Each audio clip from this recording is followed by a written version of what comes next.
কেন আপনি authentic product হিসেবে আপনি মোবাইল সিটিকে বেছে নিয়েছেন?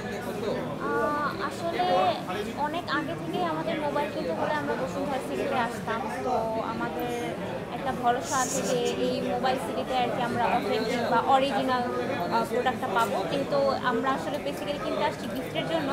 গিফটে তো আসলে কম্প্রোমাইজ করা যায় না, বেস্ট জায়গা থেকেই নেওয়া হয়।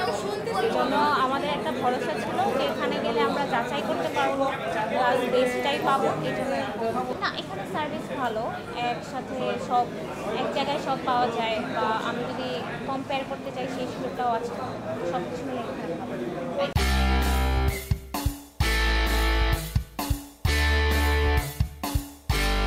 আমাদের আশেপাশে অনেকগুলো দোকান ছিল, কিন্তু সবাই বলে যে বসুন্ধরা গেলে ভ্যারাইটিস বা লেটেস্ট প্রোডাক্ট পাওয়া যেতে পারে, দাম কম পাওয়া যেতে পারে, একটু গিফট টিফট দেয়, এই বিশ্বাস থেকে আসছে। এখানকার প্রোডাক্ট কতটুকু অথেন্টিক?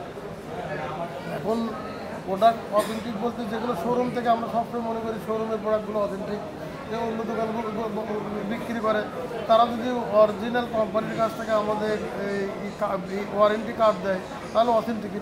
আর অন্য তো বহু বছর ধরে বসুন্ধরা সিটি মার্কেট চলতেছে, কোনো কমপ্লেনও নেই।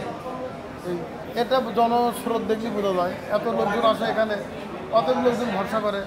একই বিল্ডিংয়ে অনেক কিছু পাওয়া যায়। হ্যাঁ, অনেকে বলা হয়তো একটু দাম বেশি, বা সাধারণ মাস কেবল আসতে পারে না, এই যখন ঝাঁ চকচকা লাইট দেখে আসতে পারে না। তারপরেও আমার মনে হয় যে আমরা আসছি ঠকিনি আর কি।